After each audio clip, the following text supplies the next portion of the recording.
Morning, everyone. Welcome to our kids' story time. Can you all guess what my hat? Well, a bit of charade help.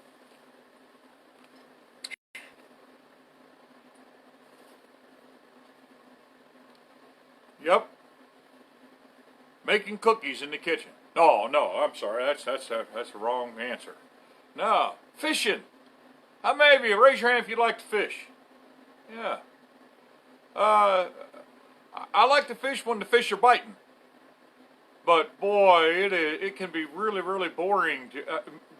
The only kind of fishing I'm really good at is with a big, fat, juicy night crawler in the end of a hook and a bobber about 5 or 6 feet back up on the line, and I cast out into a nice, smooth lake or pond, and I just watch the bobber.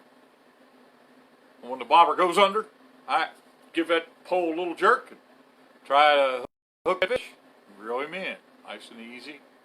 And he's fighting in the water and flipping around, and I bring him in. That's really that's the only kind of fishing I really know. I know that we live in an area where there are a lot of trout, a lot of trout fishermen, a lot of fly fishermen.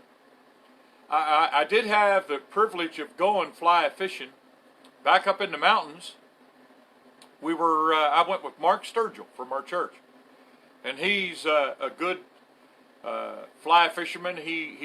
One of his favorite things is to hike back up in the mountains and try to find native brook trout. And they're not very big.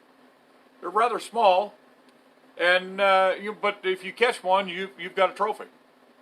And I went one time with him. This has been a few weeks back, and we walked a couple mile up alongside the path, alongside the mountain stream, and then fished our way back. And I think Mark had a couple little nibbles, but I didn't catch anything, and he didn't either that day. But that doesn't mean I'm going to give up, because I know they were there. And we just didn't happen to, have much success that day, but it was still a fun experience. Got to see the beauty of the little waterfalls and the beauty of the mountain stream and the mountains, the little valleys, and the pine trees along the side, hearing the wind kind of whisper through the pines. It was a beautiful afternoon. And I look forward to catching my first native brook trout. But I'll tell you what, if you ever saw me sitting on the back of my truck in a big parking lot, let's say the empty Walmart parking lot, and I put a big night crawler on the end of my hook, and I had a bobber there, and I just cast out, about 40 feet in the middle of the parking lot and just sat there. If you saw me do that, you'd come by and you'd say, "What are you doing? Don't you know that's not fishing?"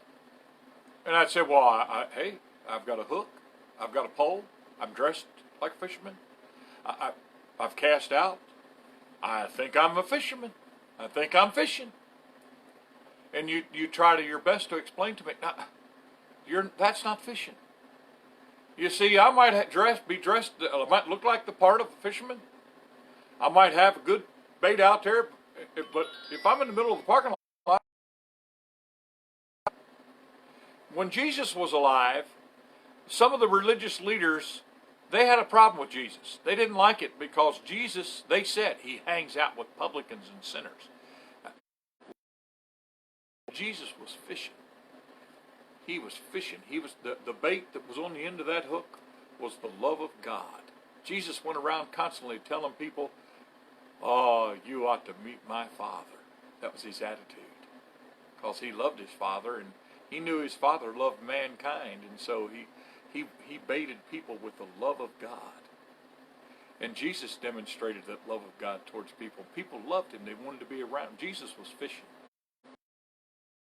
He said, "I'm come to seek and save that which was lost." And when you become a follower of Jesus, Jesus said, "Follow me, come with me, follow me, hang out with me, and I'll make you a fisher of men."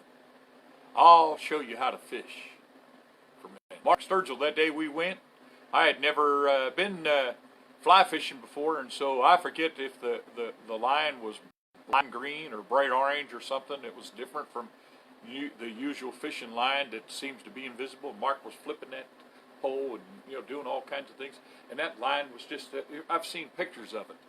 Fly fishermen wading out in the middle of the river, and that line forth, and it's a beautiful picture. Well, when Mark did it, Mark stepped out there in that little mountain stream. He's flipping that back and forth and making that bait and that line go right in there under the rocks where the ripples and the rapids were, and where he said that's where they're at. Well, I got out there, and I tried, but I didn't have a whole lot of success. It takes practice. And so, but I noticed at Mark, he kind of, as we walked along, he'd point and he'd say, that's where they're at, right in there. That's where you want to put your hook. That's where you want to put the fly bait. And so Jesus went around. He knew right where they were. Now that doesn't mean he hung around and became buddies and he drank and cussed and just acted crazy and he was immoral. Oh no, Jesus was a perfect Son of God. But he offered God. He went to the lost. And Jesus said it, say it again. He said, follow me and I'll make you fishers of men. You see, the bait's got to be the right kind of thing. This hat, I've noticed. This hat.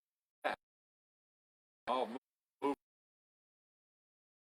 This hat's got a hook on there. That's a little bait.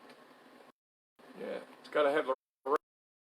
I don't know. I don't know that you'd ever catch a native brook trout if you put a Snickers, a little fun-sized. But that's not what a fish is looking for. Not that native brook trout. He can't swallow it anyway. And the only thing he might do is swim by it and snicker himself. So, what kind of bait do we need? If we're gonna win the lost, if you've got some lost friends that don't know Jesus, if you've got some school classmates that don't know Jesus, they've got to see in you something that makes them want what you have. They got to see things like compassion. If you've been watching every day, compassion, we've talked about that one day. Compassion, you see somebody's got an issue and you do something that will help them. That's compassion. And so your unsaved friends, those that don't know Jesus, they want to see compassion. They want to see love. They want to see concern. They want to see honesty. They want to see consistency. They want to see you be faithful. And every time they see you, you're the same kind of person. You're the same kind of person. And that way, when you throw out the line and say, hey, would you throw out that line? Would you like to know Jesus? They'll take the bait and say, yes, I would. You can reel them in. Here's the best part about being a fisher of men. You catch them, you hook them, and they trust Jesus. You don't have to clean them up. God does all the cleaning. You don't have to clean them. That's one of the parts I never really liked about fishing, cleaning them up afterwards. Well, when Jesus said, follow me and I'll make you fishers of men. You hook them, bring them to Jesus. Jesus does all the cleaning. Be careful. If you get your hooks out, careful with the way you handle it. Don't get one caught in your finger. Bad things. You get one caught in your finger, and who knows? You could lose a finger. You could end up looking like this. Have a good day.